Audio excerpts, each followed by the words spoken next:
The entire room fell silent as the pen slipped from Ethan Cole's hand. Just 1 second earlier, he had been the man about to sign a contract that would define the rest of his life. 1 second later, everything stood on the edge of collapse, all because of a whisper from someone no one had bothered to notice. No one in the luxurious boardroom on the top floor of the Aurelius Systems building could have imagined that moment would become the starting point of a chain of betrayal, awakening, and redemption. A millionaire, a merger deal worth billions, and a cleaning lady so underestimated she was almost invisible.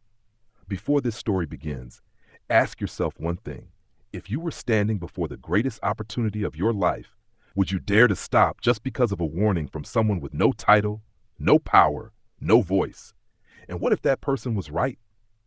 Ethan Cole sat at the head of the long walnut conference table, his back straight, his posture steady, his gaze sharp yet tightly controlled. At 42, he was the embodiment of quiet success. No showmanship, no noise, just results. Aurelius Systems, the technology company he had founded in a cramped garage 15 years earlier, had become a name respected throughout Seattle. Today was supposed to be destiny. Representatives from Northbridge Global were all present, lawyers, financial advisors, board members. And seated to Ethan's right, close enough to brush shoulders, was Marcus Hale, his best friend of 18 years, the man who had stood beside him through sleepless nights, near bankruptcies, and their first real victories, the person Ethan trusted more than anyone. The air in the room carried the scent of early triumph, confident smiles, subtle nods, the contract lying open in front of Ethan at the final page, waiting for a signature, just one stroke of ink. The boardroom door opened so quietly that almost no one noticed. Lena Morales stepped inside, pushing a worn metal cleaning cart. She wore a pale blue uniform, her hair neatly tied back, her face lowered in the habitual way of someone who tries not to disturb anyone. To those in the room, she was part of the background, an invisible cleaner moving among expensive suits and million-dollar decisions. Lena walked slowly to the trash bin beside Ethan's chair and bent down to replace the liner. Her hands trembled slightly, but her eyes did not. In that moment, her heart pounded so hard it felt as if the entire room could hear it. Then she leaned in, just a little, close enough that only Ethan could hear her. "Don't sign. This is a trap." Her voice was low and firm, not shaking, not pleading, not hesitant. Ethan froze. His body reacted before his mind could process what had just happened. The pen slipped from his fingers and hit the table, the sound small but sharp, cutting through the air like a blade. He turned his head and met Lena's face. She had already straightened up, her expression calm to the point of being unsettling, as if she had said nothing at all. She pushed her cart and prepared to leave the room, back into her role, a person who did not exist. Marcus leaned toward Ethan, his voice low, irritation carefully concealed. "Is something wrong, Ethan?" Ethan looked back at the contract, then at Marcus, then at the faces waiting for his signature. Everything looked the same, yet something inside him had shifted, as if the ground had tilted just enough for everything to begin sliding. "I need a few minutes," Ethan said, his voice deep and steady, though something restless churned beneath it. "A few minutes?" Marcus raised an eyebrow. "Everything is already done." Ethan stood up. "I need a few minutes." He did not wait for further objections. He moved quickly toward the door. In the hallway, Lena was pushing her cart away, her steps even and measured. When she heard footsteps behind her, she stopped. "You," Ethan said. "Come with me, now." Lena looked up. There was no fear in her eyes, only the readiness of someone who knew this moment would come sooner or later. In the small break room, Ethan closed the door and turned to face her, his gaze sharp as a blade. "Explain," he said.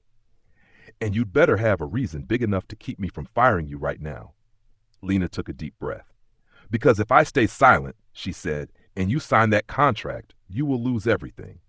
And I will never forgive myself." In that moment, Ethan Cole, a man used to controlling every variable, realized that something truly dangerous was opening in front of him, not from an enemy, but from someone the entire system had chosen to underestimate. Ethan Cole realized that the most dangerous thing was not the warning he had just heard, but the feeling that he believed it before he even had time to doubt. That belief came too fast, too instinctively. as if a hidden part of him had been waiting for this moment for a very long time. The small break room suddenly felt suffocating.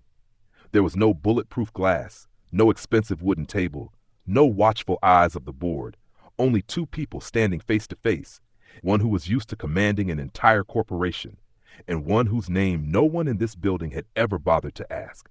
Ethan folded his arms, forcing his voice to stay calm. "What exactly did you say in that meeting room just now?" he asked, each word heavy as stone. "Do you realize what you've done?" Lena did not step back. "I know exactly what I did," she replied, "and I also know that if I hadn't spoken up, you would have signed your own sentence." Ethan narrowed his eyes. "A sentence?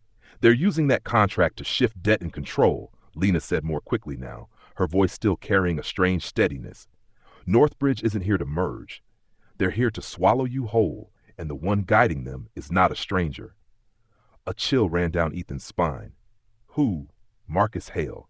The name fell into the room like a silent explosion. For a brief moment, Ethan almost laughed.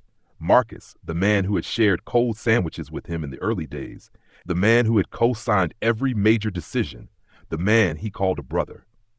"Do you even hear yourself?" Ethan said slowly, his gaze sharpening. "This isn't something you get to speculate about." "I'm not speculating," Lena replied. "I heard it, I saw it, and I understand what they're doing because that is exactly what I used to be paid to analyze." The words stopped Ethan cold. A cleaning woman, paid to analyze. "What are you talking about?" he asked.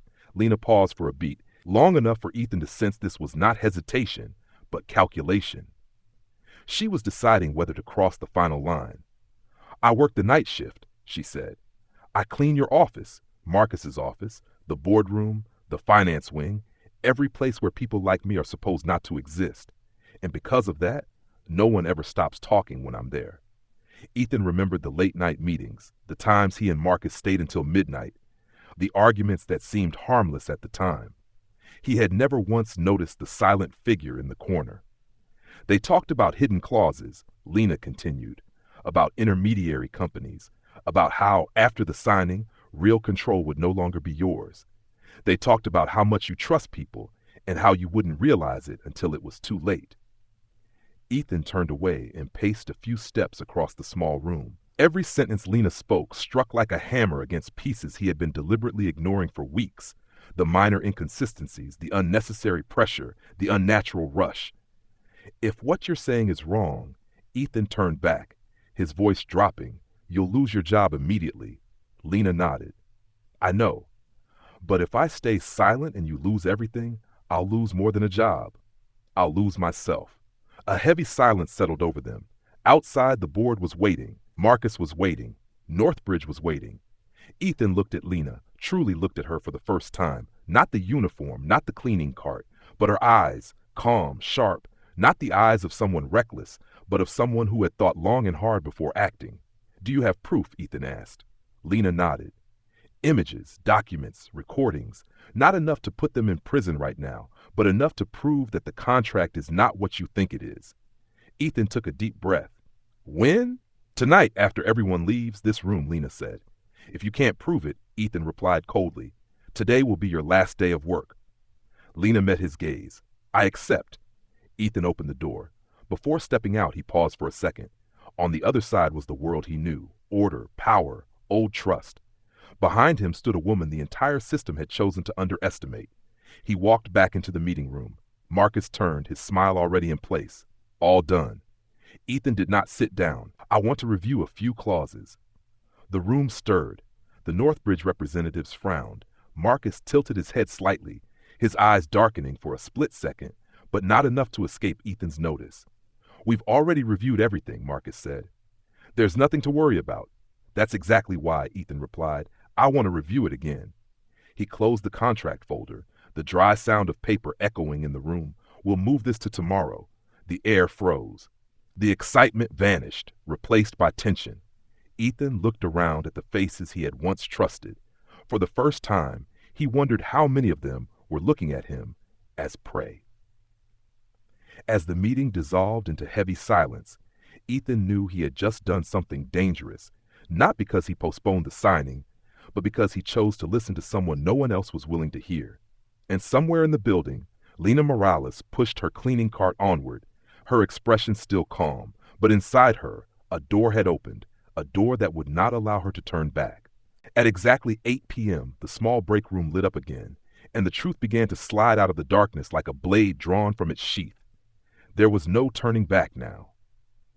Ethan Cole stood by the window, looking down at the city of Seattle as its lights came alive, streets glowing like veins, buildings rising like promises of power and success. He had stood in this spot hundreds of times, yet never had he felt as small as he did tonight, because tonight he was not waiting for a report. He was waiting for a person the entire system had never considered a threat. The door opened softly. Lena Morales stepped inside. No cleaning cart, no uniform. She wore a simple dark coat, her hair loose, her face calm, but her eyes sharp as if ready for a final battle. Ethan turned around. Right on time. I am always on time, Lena replied. It is a habit from before I ever held a mop. The words hung in the air. Ethan did not ask. He sensed that tonight, every layer would be stripped away, whether he was ready or not. They sat across from each other at a small round table. Lena opened her bag and took out an old phone, its screen scratched, and placed it on the table like a piece of evidence. It started 3 weeks ago, Lena said, when I was cleaning Marcus's office after 10 p.m. Her voice was steady, emotionless, like someone who had replayed this story in her mind 100 times. I heard him talking to a woman, a female voice, confident, cold. They did not lower their voices. They talked about you, about the contract, about how you would not realize anything until it was too late. Ethan straightened. Who was the woman? Lena tapped the screen.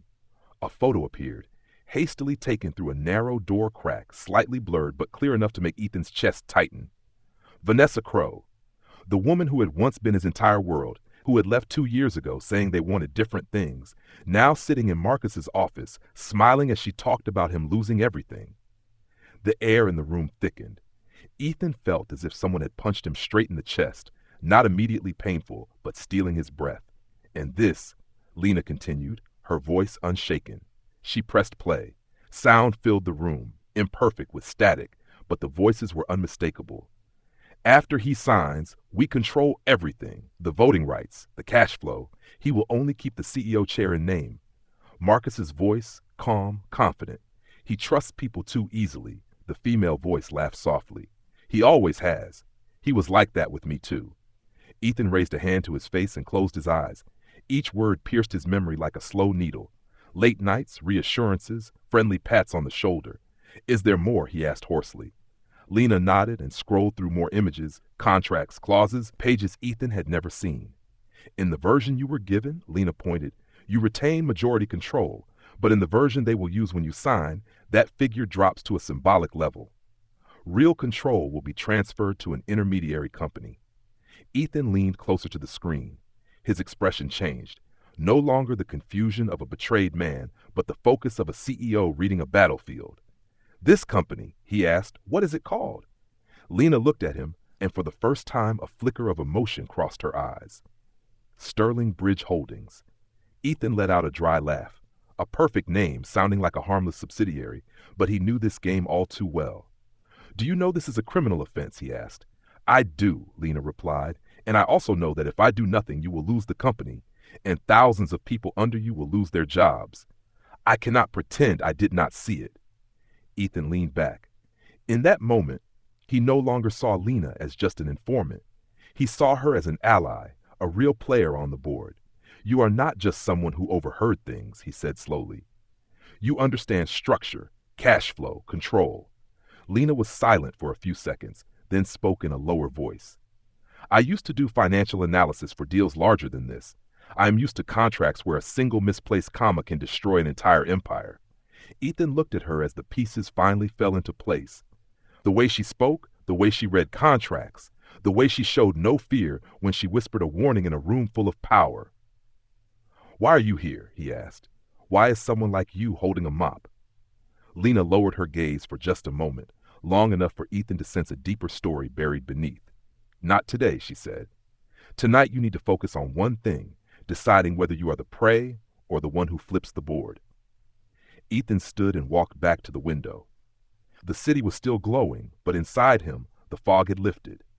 If what you brought me is real, Ethan said without turning around, then they did not just betray me. They misjudged one thing. Lena looked up. They underestimated you. Ethan turned back, his eyes cold and bright at the same time. No, they underestimated you.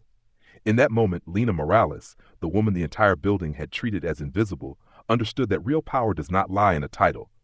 It lies in the moment you choose to speak the truth and in the person who dares to listen. The next morning, Ethan Cole opened the personnel file of Lena Morales and realized that the entire building had been lying to him for years, not with words, but with deliberate silence. The Human Resources Department sat on the 12th floor, removed from the glass and steel world of the executive offices.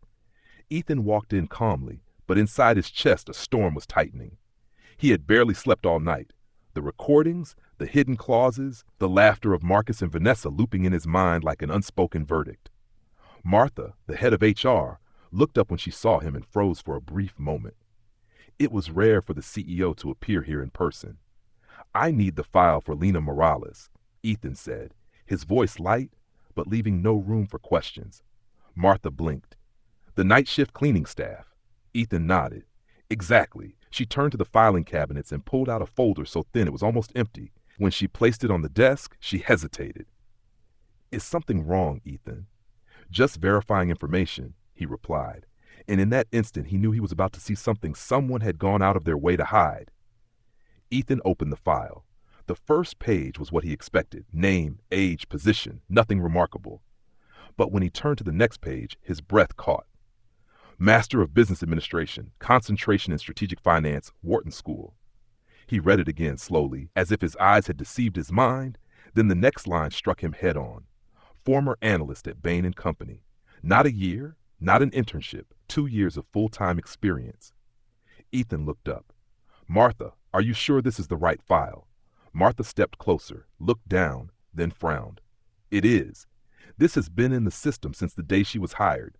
I always thought it was strange. No one ever asked about it. Of course not, Ethan thought, because if anyone had, none of this could have happened. He closed the file, his hand tightening. The image of Lena in a pale blue uniform, silently mopping floors while million-dollar meetings took place right above her, came into sharp focus, not because she lacked ability, but because the system had never wanted to see her. Ethan left the HR department with slower steps, not from hesitation, but from the weight of a truth too large to ignore. He found Lena in a small East Wing meeting room that was rarely used. She was cleaning the glass walls, midday sunlight reflecting across her face and revealing the exhaustion he had not noticed the night before. Lena, Ethan called. She turned, slightly surprised to see him at this hour. Is something wrong? Ethan did not answer immediately. He closed the meeting room door and placed the file on the table, the dry sound of paper hitting wood cutting through the air. Do you want to explain this?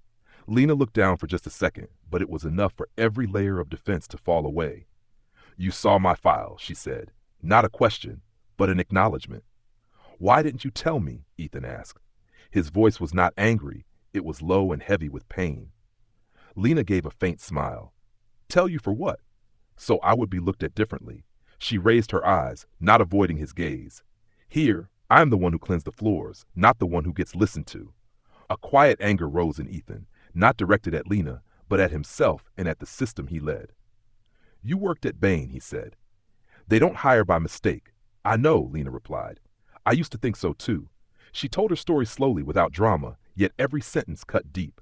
She had performed well, too well, and when promotion time came, there was always a reason, not the right cultural fit, needs more time, communication style not aligned, polite language masking a blunt message. She did not match the leadership image they wanted. Ethan listened, his hands tightening. And your family, he asked. Lena was silent longer this time, then her voice dropped. My younger brother, Diego, chronic kidney disease, end stage. I needed health insurance. I needed a stable job. I had no choice. The room fell into silence. Ethan turned away as if he needed more space to breathe.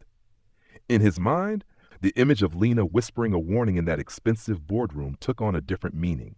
It was not impulsive. It was the decision of someone used to making sacrifices. And that is why you recognize the contract, Ethan said immediately. Lena nodded. The wording wasn't wrong. The intent was. I have seen too many deals use the same structure not to recognize it. Ethan turned back to her. In that moment, he did not see a cleaner. He saw a buried expert with a mind forced to bow just to survive. Lena, he said slowly, you do not belong there. Lena smiled, sad but not weak. Maybe. But I am here, and last night I chose not to bow my head one more time. Ethan understood. Not everyone gets the chance to speak the truth when it comes at such a cost, and not everyone dares to take it. As he left the meeting room, Ethan knew the game had changed, not only because of Marcus and Vanessa's scheme, but because he had just witnessed another kind of power, power that needs no title, the power of someone who stands up when everyone with status chooses silence. And this time, Ethan Cole had no intention of looking away. That afternoon, the entire Aurelius Systems building was urgently summoned, and Lena Morales understood that the time for truth was over. The counterattack had begun. The announcement echoed through the internal speaker system, urgent and cold. All employees were ordered to gather in the main auditorium. No reason, no explanation, only an order. Lena stopped mid-swipe in a lower floor hallway, her hand tightening around the mop handle as a heavy instinct pressed into her chest. People like her were only called for two reasons, when something needed cleaning or when a scapegoat was needed. The auditorium filled quickly, employees whispering and speculating. In the front row, Ethan Cole sat upright, his face unreadable, though every nerve inside him was taut. He had not known about this meeting, and that alone sent a chill through him. Marcus Hale stepped onto the stage, suit immaculate, smile sharpened to precision. Vanessa Crowe sat behind him with her arms crossed, her expression calm, as if watching a play whose script she had read long ago.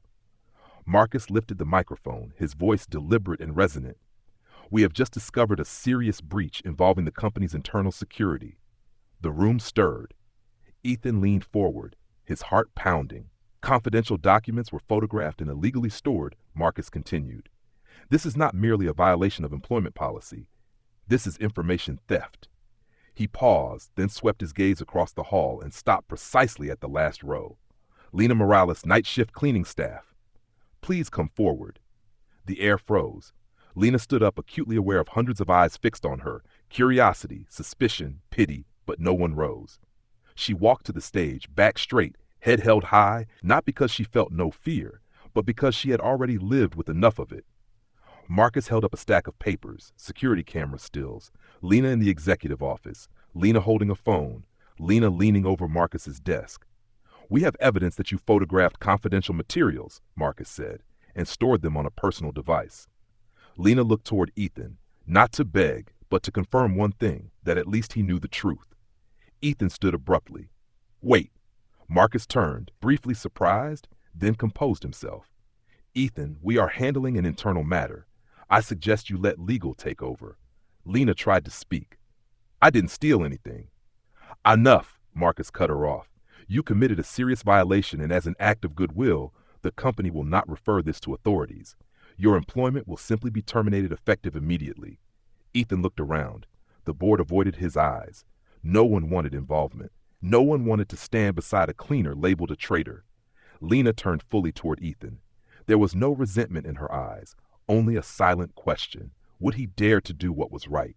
Ethan opened his mouth, but memories of Marcus, of 18 years, of trust, of fear of losing everything, bound him in a single decisive second. He stayed silent. The decision has been made, Marcus declared. Security, escort her out of the building. 2 guards stepped forward. Lena took a deep breath. I can walk on my own. She stepped off the stage, then paused before leaving the auditorium and turned back. When you learn the truth, she said, her voice carrying clearly through the stunned silence, remember that today you had the chance to stand on the right side, and you chose not to. Ethan closed his eyes, the words striking him like a blade to the chest. Lena walked out of the building carrying a small box of personal belongings, now carrying a dignity that had been trampled, and carrying a truth the entire power structure had just chosen to bury. But somewhere deep beneath the surface, the gears of collapse had already begun to turn, and this time, they could not be stopped. At 3 a.m, the Aurelius Systems building lay empty like a sleeping block of steel, and Ethan Cole returned to it like an intruder in his own life. He could not sleep. He simply could not. The image of Lena being escorted out of the auditorium, her final words, her eyes free of blame yet filled with absolute disappointment, striking his mind again and again with relentless precision. The private elevator carried him to the top floor, the doors opening as motion sensors triggered cold lights along the corridors. This was his territory, and for the first time, he felt unworthy of it. Ethan entered his office and powered on his computer, the pale blue screen reflecting a face that looked exhausted, aged by a single night. He began with the basics. Contract folders, originals, appendices, amendments, everything appeared perfect, too perfect, like a carefully polished trap. Then he stopped at a small footnote buried at the bottom of a page, almost invisible, a reference to Appendix X. Ethan frowned. This appendix had never been in the files he reviewed. He searched for it. Nothing. A chill ran down his spine. He unlocked the highest level of access, encrypted folders appearing on the screen, folders he had never opened, not because he lacked permission, but because he had never doubted the people beside him. Appendix X was there. Ethan opened the file, and within the first few lines, the blood in his veins seemed to freeze. After the merger, effective control of Aurelius Systems would be transferred to an intermediary company named Sterling Bridge Holdings. 80% of assets, voting rights, cash flow, everything he believed he still held. He read on. Sterling Bridge Holdings, registered in the British Virgin Islands, 2 primary shareholders, Marcus Hale and Vanessa Crowe. There was no more doubt, no more assumption, only naked truth. Ethan leaned back, his heart pounding painfully. 18 years, he whispered. 18 years of trusting the wrong person. But the nightmare did not stop there. He opened the internal financial system and traced the pre-merger transfers he had once approved as routine. Now he followed them transaction by transaction, number by number. $23 million had left the company accounts over 2 months, not to Northbridge, not to any partner, but straight into a personal account under initials M.H. Marcus Hale. Ethan clenched his fist as the fragments of memory assembled into a complete picture. The urgency, the pressure to sign early, the irritation when he asked for more time, not because of the market, but because their plan was nearing completion. He dug deeper, emails, internal notes, until one message from 3 weeks earlier caught his eye. Marcus wrote that Ethan trusted too easily, that by the time he realized everything would be over, that they would be gone before he understood what had happened. Ethan shut off the screen, the room sinking into darkness. He stood and walked to the window.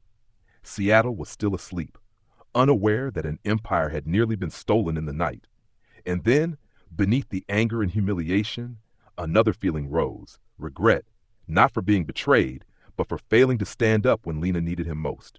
She had spoken the truth alone, against an entire power structure, and he had chosen silence.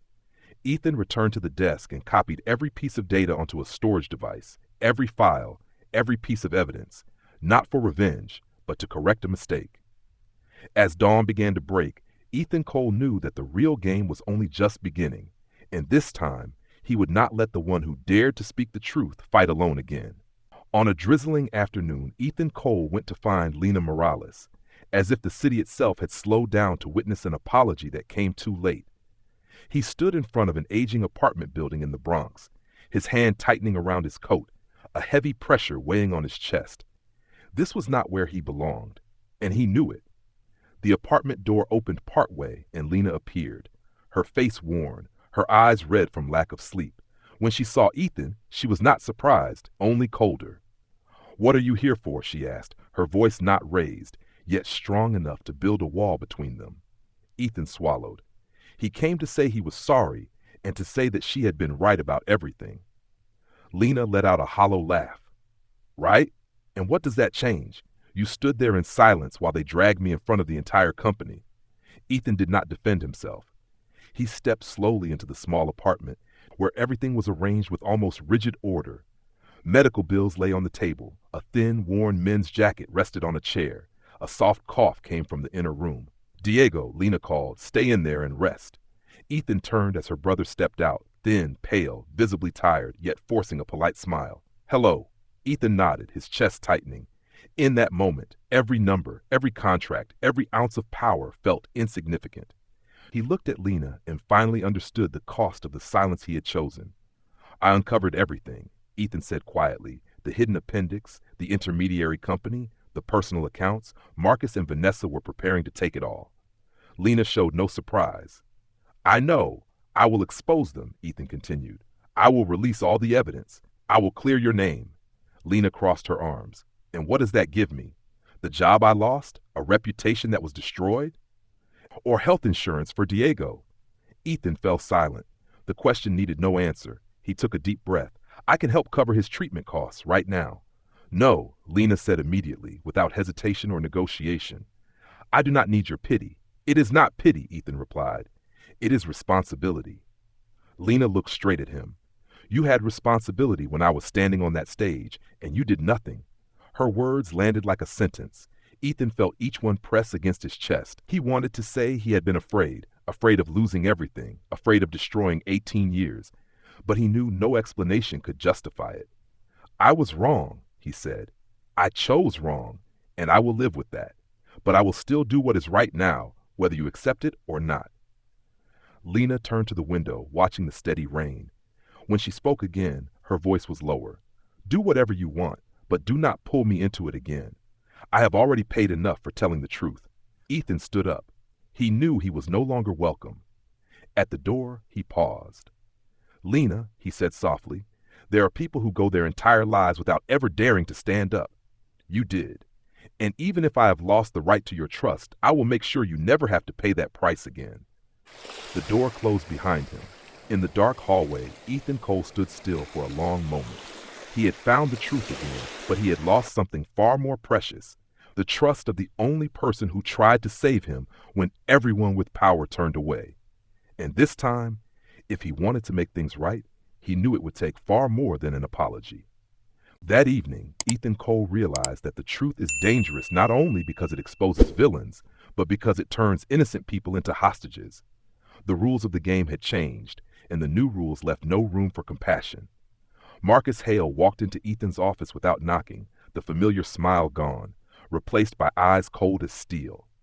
Vanessa Crowe followed, her heels striking the floor in steady rhythm, each step a wordless declaration of war. We need to talk, Marcus said, his voice low but urgent right now. Ethan did not invite them to sit. He stood straight, one hand on the edge of the desk, his gaze unwavering. I'm listening. Vanessa tilted her head, studying him like a possession that already belonged to her. You've gone too far, Ethan. Digging into files, searching emails, asking questions you shouldn't. Did you think we wouldn't notice? Marcus placed a phone on the desk. The screen lit up, revealing a photo. Lena Morales standing in front of an old building in the Bronx. Beside her was Diego, thin, wearing a light jacket, his eyes tired. The blood seemed to drain from Ethan's body. You're watching her. No, Marcus replied. We're simply making sure that everyone involved understands the consequences of interfering. Vanessa smiled. You have two options. Cancel all board meetings, stop the investigation, sign the contract, or she and her brother will face problems you'd rather not imagine. Ethan clenched his fists. You're threatening civilians. Marcus shrugged. In business, all leverage is valid. You taught me that once. Or have you forgotten? Ethan remembered the early years when he spoke about ethics, about boundaries. Marcus had nodded, smiled, promised. It had all been a performance. If I comply, Ethan asked hoarsely, you'll leave them alone. Vanessa stepped closer. If you stay silent, they continue their small lives. If you don't, every door closes. Jobs, insurance, safety. Silence filled the room. Ethan looked at the two people before him, one he had called a friend, one he had once loved, both now staring at him like a chess piece about to be forced into checkmate. I need time, Ethan said. Marcus shook his head. There is no time. You hesitated once. This time, you sign. Today. After they left, Ethan collapsed into his chair. The city outside was still glowing, but inside him was a starless night. He picked up his phone. A message from Lena appeared, asking about the next step, about the meeting he had promised to arrange. Ethan closed his eyes. He typed, then deleted, typed again, then deleted. Finally, he called. Lena, he said, forcing his voice to sound normal, we need to postpone. Postpone? Why? There are legal issues that need further review. On the other end, Lena fell silent. Ethan could hear her breathing, short and tight. He knew she was understanding something terribly wrong. "Are you okay?" she asked. "I'm fine," Ethan replied, hating himself for the lie. The call ended. Ethan set the phone down, a crushing sense of failure tightening around his chest. He had chosen to protect someone by betraying the truth. He had chosen silence to keep the powerless safe. Outside, rain began to fall, streaking down the glass and warping the city lights. Ethan Cole stood and walked to the window. He knew he had stepped into the most dangerous gray zone, where there are no right choices, only choices that hurt less. And somewhere in the city, Lena Morales looked up at the dark sky, sensing that the cord tightening around the throat of the truth had been pulled to the brink of snapping. That night, Lena Morales understood that if she did not act, everything would end here, not with a courtroom, but with silence bought by fear. She returned to the Aurelius Systems building after the city clock had slipped past midnight. There were no reception lights, no footsteps, only long corridors and the memories of someone who had once been invisible in this place. Lena knew every blind spot of the cameras, every door code that was never changed, every careless habit of people who believed no one was watching. She took the service stairs, slow and light, her heart beating steady but strong, not because she was reckless, but because she had already weighed every risk. Marcus Hale's office was unlocked.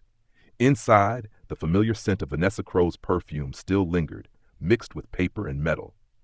Lena moved to the desk, the first drawer empty, the second filled with contracts and copies, carefully arranged to place blame on someone else.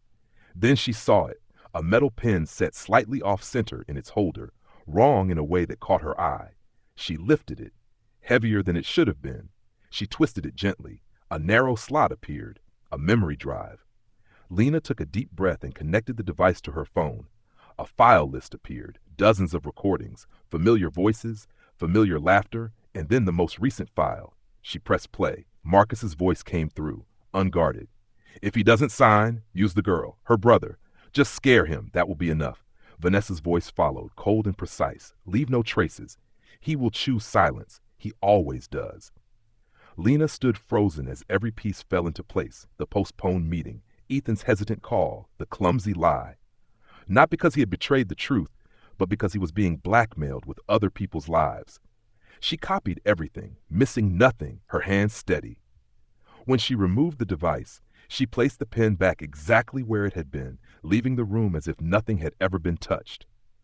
On her way out, Lena stopped before the wide glass windows overlooking the city. Seattle's lights stretched like a cold ocean.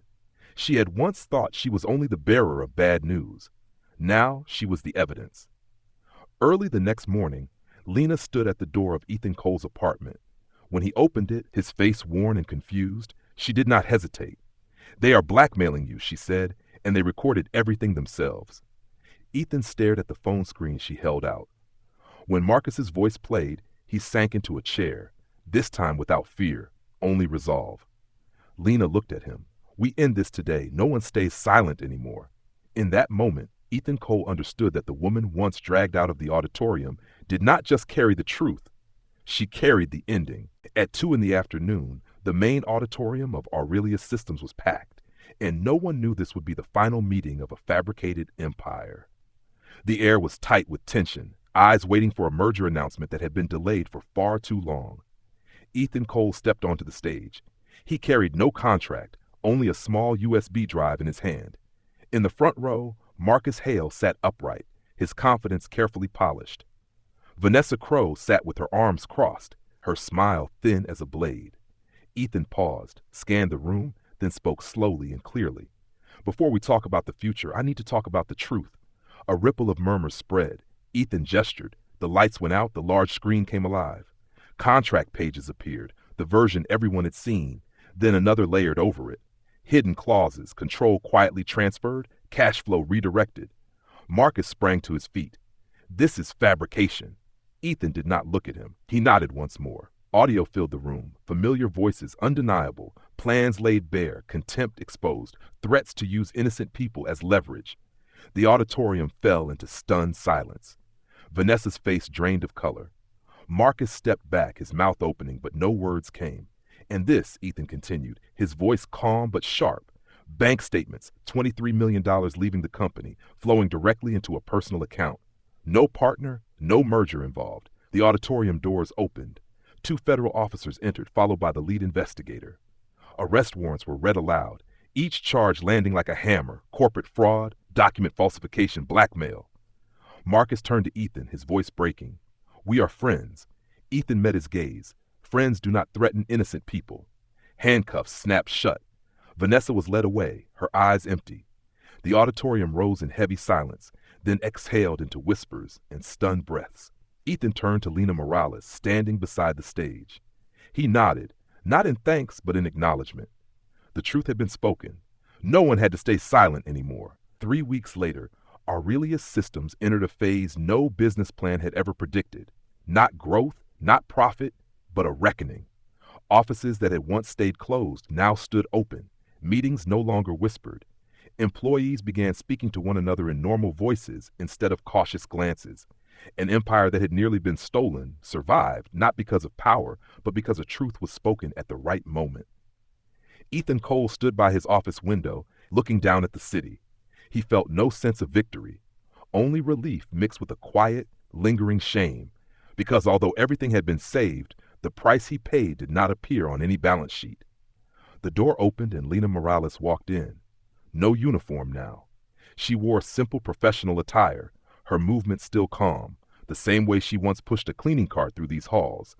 But her eyes were different, no longer guarded, no longer defensive. Ethan turned. "Thank you for coming." Lena nodded. "You wanted to talk about work." "And more than that," Ethan replied. He handed her a folder, an appointment decision, a title, authority, a position once reserved only for those chosen from far away. Vice President of Operations. Lena read slowly, carefully, then set it down. "I am not accepting this out of gratitude," she said. "I am accepting because I can do this job well." Ethan smiled. "That is the only reason I made the offer." A comfortable silence settled between them. No hierarchy now, just two people who had walked through the same storm. "What about Diego?" Ethan asked quietly. Lena looked up. "His treatment has been approved. There is an anonymous funding source." She met his eyes. "I assume that is not a coincidence." Ethan did not deny it. He only said, "No one should lose their future for telling the truth." Lena studied him for a long moment, then gave a small nod, the first one without caution. That evening, they left the building at the same time, unhurried, without plans, simply two people walking side by side under streetlights after losing enough to understand what truly mattered. Nothing was said, but they both knew this was not the beginning of a love story, but the beginning of trust being rebuilt, slowly, carefully, and honestly. As dusk settled over Seattle in softer tones than usual, it felt as if the city itself were exhaling after a long stretch of tension. On the rooftop of the Aurelius Systems building, Ethan Cole stood beside Lena Morales, a light breeze carrying the familiar metallic scent of the city and a sense of peace that felt entirely new. 3 months was not a long time, yet it was enough for everything to change. The company had stabilized. People who once stayed silent had learned to speak, and Ethan, who once believed power meant control, now understood that real power lies in protecting what is right, even when it leaves you exposed. Lena rested her hands on the railing, watching the stream of traffic below.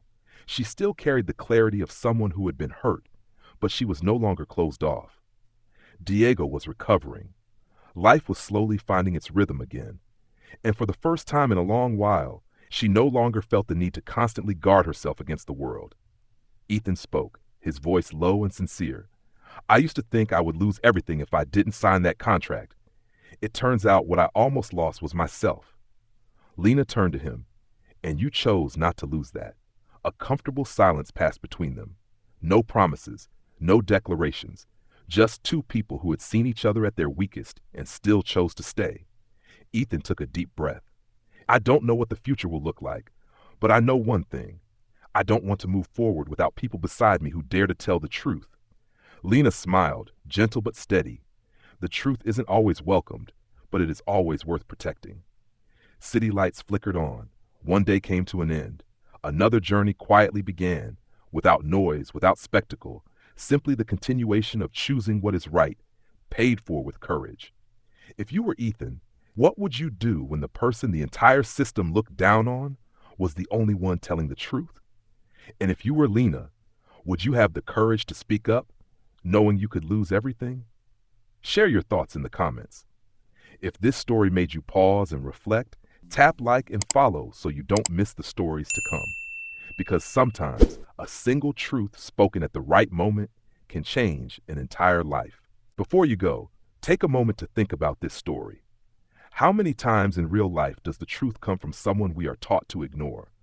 How often do courage and integrity wear uniforms that society refuses to respect? Ethan almost lost everything, not because he lacked intelligence, power, or resources, but because he hesitated when it mattered most. And Lena changed everything not by shouting, but by daring to speak when silence was safer. If this story moved you, challenged you, or made you question how you see people around you, let us know. Share your thoughts in the comments. We read them. Your perspective might inspire someone else to find the courage to speak up.